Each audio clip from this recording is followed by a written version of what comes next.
Friends, हम पढ़ रहे हैं 8th क्लास की मैथ्स से सॉल्यूशन। ठीक है, इंग्लिश मीडियम थर्ड चैप्टर पढ़ रहे हैं हम। Third chapter understanding quadrilaterals. ठीक है, एक्सरसाइज 3.2। क्वेश्चन नंबर फर्स्ट है, गिव अ पैरेललोग्राम।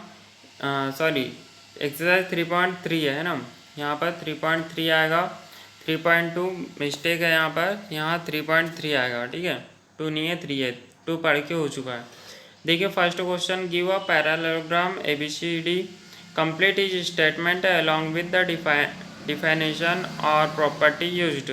ठीक है, पैरेललोग्राम बोला है। पैरेललोग्राम के क्या होते हैं? अपोजिट साइड से इक्वल होते हैं। जैसे यहाँ पर पैरेललोग्राम बना हुआ है, इसके जो अपोजिट साइड्स है, AB एक साइड हो गया, ठीक है, DC अपोजिट साइड हो गया। अपोजिट साइड मतलब आमने सामने के साइड क्या कहलाते हैं? अपोजिट साइड्स कहलाते हैं। तो जैसे AB एंड DC ये क्या है? सेम है, अपोजिट साइड्स इक्वल होते हैं। ठीक है, अपोजिट साइड से बराबर होते हैं। एंड AD और BC ये साइड से भी क्या होंगे? इक्वल होंगे। देख लो यहाँ इसके जो डायगोनल्स होते हैं, इसके डायगोनल्स होते हैं वो भी इक्वल होते हैं। ठीक है, अब देखिए हम क्वेश्चन पे आते हैं। फर्स्ट दिया है डिफाइन करना हमको स्टेटमेंट अलोंग। स्टेटमेंट दिया हुआ है first, second, third and fourth. हमको स्टेटमेंट डिफाइन करना है प्रॉपर्टी। ठीक है, उसके प्रमेय के अनुसार है ना, जो प्रॉपर्टी लगेगी उसके अनुसार प्रॉपर्टी को यूज करके हमको स्टेटमेंट बनाना है। ठीक है, AD है, AD के इक्वल में क्या हो जाएगा? BC, क्योंकि मैंने बताया था इसके अपोजिट साइड्स क्या होते हैं? इक्वल। तो देख लो यहाँ पर दिया है opposite sides of a parallelogram are equal. ठीक है, अपोजिट साइड्स क्या होते हैं? इक्वल। तो AD के इक्वल में क्या आ जाएगा? BC। ठीक है, फिर सेकंड है एंगल ऑफ DCB। ठीक है, एंगल ऑफ D कहाँ बनेगा? Angle of DC and B, क्या वाला एंगल बन रहा है? ठीक है, एंगल ऑफ DCB आप देख सक रहे, D से C, C से B, तो यहाँ C पे एंगल बनेगा, angle of DCB equal to क्या हो जाएगा? Angle of DAB। ठीक है, एंगल ऑफ DAB तो मैंने बताया था जब इसके अपोजिट साइड से इक्वल होंगे तो इसके अपोजिट एंगल से भी इक्वल होंगे।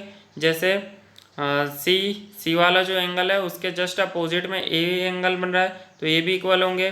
ठीक है, जैसे एंगल ऑफ बी के अपोजिट में एंगल ऑफ डी बन रहा है तो ये भी इक्वल होंगे। तो पैरेललोग्राम के अपोजिट साइड से भी इक्वल होते हैं एंड डायगोनल से भी इक्वल होते हैं, और उनके जो एंगल बन रहे हैं अपोजिट एंगल ये भी इक्वल होते हैं। ठीक है, फिर थर्ड स्टेटमेंट है OD। थर्ड स्टेटमेंट OD है, तो देख लो OD इक्वल टू OA। ठीक है, OD कहाँ बन रहा है? ये O से D। ठीक है, OD इक्वल टू क्या हो जाएगा? OA, क्योंकि मैंने बताया था डायगोनल से इक्वल होंगे, तो डायगोनल्स का हाफ यहाँ से O से D क्या हो जाएगा? डायगोनल्स का हाफ हो गया, तो इसके इक्वल में क्या आ जाएगा? OA। तो since diagonals of parallelogram bisect each other. ठीक है, इसके इक्वल में कौन सा होगा? ये होगा। तो इसके बाद फोर्थ स्टेटमेंट है M angle of DAB plus M angle of CDA। ठीक है, तो अब देख लो इसमें कौन सा एंगल बन रहा है? इसमें एंगल बन रहा है DAB। ठीक है, D से A पे गए एंड A से B पे, तो ये वाला एंगल बन रहा है angle of A plus CDA। ठीक है, प्लस CDA कौन सा एंगल? ये एंगल। ठीक है, तो इसका इक्वल में कितना हो जाएगा देख लेते हैं। कितना होगा? 180 होगा। कैसे 180 होगा? ये वाला एंगल और ये एंगल जब सेम होंगे, ठीक है, तो दोनों कितने डिग्री के हो जाएंगे? First angle 90 degree and second angle 90 degree. ठीक है, तो क्या हो जाएगा? 90 plus 90 180। Exhaust angle is parallelogram और सप्लीमेंट्री। ठीक है, पैरेललोग्राम समांतर चतुर्भुज होता है, इसको हिंदी में भी समझ लो, समांतर चतुर्भुज। ठीक है, पैरेललोग्राम मतलब होता है समांतर चतुर्भुज। समांतर चतुर्भुज के आमने सामने की भुजाएं बराबर होती है, आमने सामने के कोण बराबर होते हैं। अब देख लो सेकंड क्वेश्चन पे आते हैं। Consider the following parallelogram, find the values of unknown x y z। ठीक है, इसमें पैरेललोग्राम के फिगर बने हुए हैं। ठीक है, स्केच बने हुए हैं। फर्स्ट है, देखो फर्स्ट है ABCD, उसमें ABCD दिया हुआ है। ठीक है, इसमें हमको क्या करना है? Find the values of unknown x Y z. ठीक है, इसमें वैल्यू निकालना है एक्स की, वाई की एंड जेड की। एक्स वाई जेड की वैल्यू निकालना है, तो देख लो फर्स्ट क्वेश्चन है angle of B plus angle of C. ठीक है, हमने ऊपर में पढ़े थे याली properties, angle of B plus angle of C कितना होगा 180, क्योंकि exist angles in a parallelogram और सप्लीमेंट्री। ठीक है, इसका योग कितना होता है 180, यानी टू एंगल्स का सम कितना होगा 180 होगा। तो angle of B plus angle of C कितना हो जाएगा 180। तो एंगल ऑफ बी की वैल्यू रख देते हैं 100, एंगल ऑफ बी की वैल्यू दी हुई है 100 दी है, तो 100 plus x is equal to 180। ठीक है, तो एक्स की वैल्यू निकाल लेंगे। यहाँ पर क्या करेंगे हम 100 प्लस में है तो दोनों साइड सब्सट्रैक्ट कर देंगे 100 का। ठीक है, 100 का सब्सट्रैक्ट करेंगे तो 180 माइनस 100 इज इक्वल टू 80।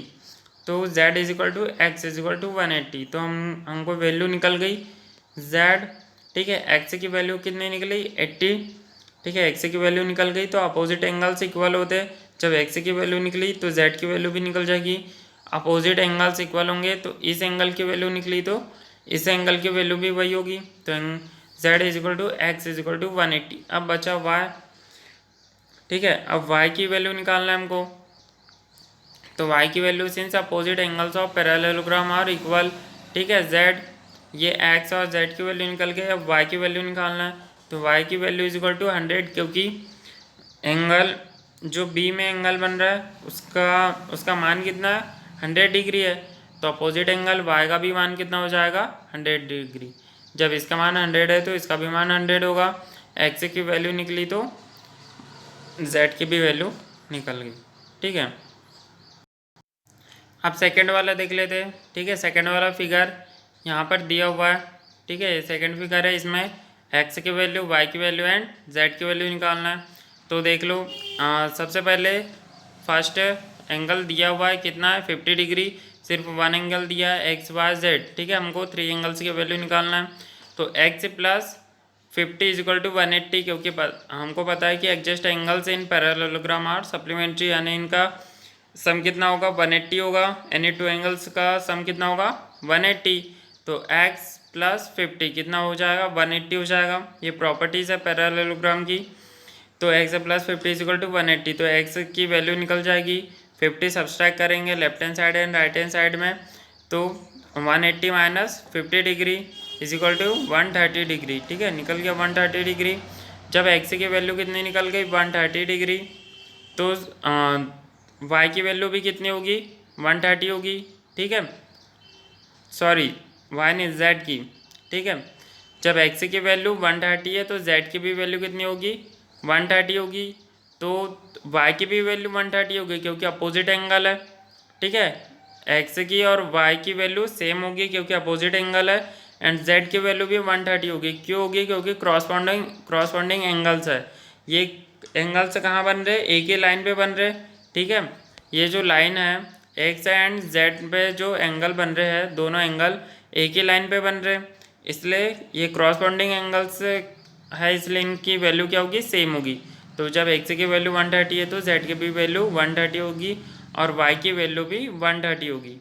ठीक है, y की वैल्यू 130 की होगी क्योंकि ये अपोजिट एंगल्स है। अब देख लो थर्ड फिगर दिया हुआ है। ये थर्ड फिगर देख रहे हैं आप, इसमें हमको निकालना है y की वैल्यू, x की वैल्यू है, z की वैल्यू निकालना है। तो x इज इक्वल टू, ठीक है, x is equal to 90 degree. x की वैल्यू 90 डिग्री क्यों दिया? क्योंकि देख लो यहाँ पर 90 डिग्री का एंगल बन रहा है। ठीक है, 90 डिग्री का एंगल बन रहा है यहाँ पर। यहाँ कितने डिग्री का एंगल बनेगा 90 डिग्री का। x जहाँ पर दिया हुआ है वहाँ पर 90 डिग्री का एंगल बनेगा। फिर सेकंड है y plus x is equal to 30। ठीक है, अब यहाँ पर कौन सी प्रॉपर्टी लगेगी? ट्राइंगल वाली प्रॉपर्टी लगेगी। ट्राइंगल्स के तीनों एंगल्स का सम कितना होता है 180 होता है। तो x plus y plus 30 is equal to कितना हो जाएगा 180। एंगल से sum property of a triangle की जो प्रॉपर्टी लगी एंगल सम वाली उसको लगाया हमने। तो अब इसमें x की वैल्यू रख देंगे। x की वैल्यू 90 डिग्री है, प्लस 30 इज इक्वल टू 180। तो 90 प्लस 30 हो गया 120 डिग्री। ठीक है, 90 प्लस 30 कितना हो गया 120 डिग्री हो गया। 120 इज इक्वल टू 180। अब 120 को सब्सट्रैक्ट कर देंगे दोनों साइड, लेफ्ट हैंड साइड और राइट हैंड साइड में 180 को सब्सट्रैक्ट करेंगे तो 180 माइनस 120 इज इक्वल टू कितना आ जाएगा 60। तो y की वैल्यू कितनी निकल गई 60 डिग्री निकल गई। तो जब y की वैल्यू 60 डिग्री है तो z की भी वैल्यू 60 डिग्री निकलेगी क्योंकि अल्टरनेटिव एंगल्स है। ठीक है, ये भी कहाँ बन रहे एक ही लाइन पे बन रहे। ठीक है, वो क्रॉसबॉन्डिंग एंगल से थे और ये अल्टरनेटिव यानी अपोजिट एंगल से बन गए। ठीक है, जैसे हम ये बना रहे हैं, मैंने एक लाइन खींचा तो लाइन में ये जो एंगल की वैल्यू रहेगी तो यहाँ वाले एंगल की भी वैल्यू वही रहेगी। अगर से इसकी वैल्यू 30 है तो इसकी भी वैल्यू कितनी आएगी 30 आएगी। इसकी वैल्यू 60 है तो इसकी वैल्यू भी 60 आएगी। ठीक है, हो गया। थर्ड फोर्थ देखिए, फोर्थ वाले का फिगर दिया एक्स वाई जेड की वैल्यू निकालना है। ओनली वन एंगल दिया हुआ है। ठीक है, वन एंगल दिया है 80 डिग्री दिया है वन एंगल। अब z इज इक्वल टू 180। ठीक है, z इज इक्वल टू 180 क्यों निकलेगा क्योंकि ऊपर देख चुके हम क्रॉसबॉन्डिंग एंगल्स है। ठीक है, क्रॉसबॉन्डिंग एंगल से ये 80 डिग्री और z, इसलिए z की वैल्यू क्या हो जाएगी 180। अब y और x की वैल्यू निकालना है हमको तो z की वैल्यू जो रहेगी वो y की वैल्यू भी रहेगी, मैंने बताया था अभी आपको। ठीक है, और इस ऐसा ना करते हुए 80 जहाँ पर लिखा हुआ है 80 के अपोजिट में क्या है y है तो y की भी वैल्यू कितनी निकल जाएगी 80 डिग्री। ठीक है, सभी एंगल्स की वैल्यू 80 डिग्री ही निकलेगी, 80 डिग्री ही निकलेगी। क्यों निकलेगी क्योंकि यहाँ z है। ठीक है, z और ये y के अपोजिट एंगल्स हो गए 80 डिग्री।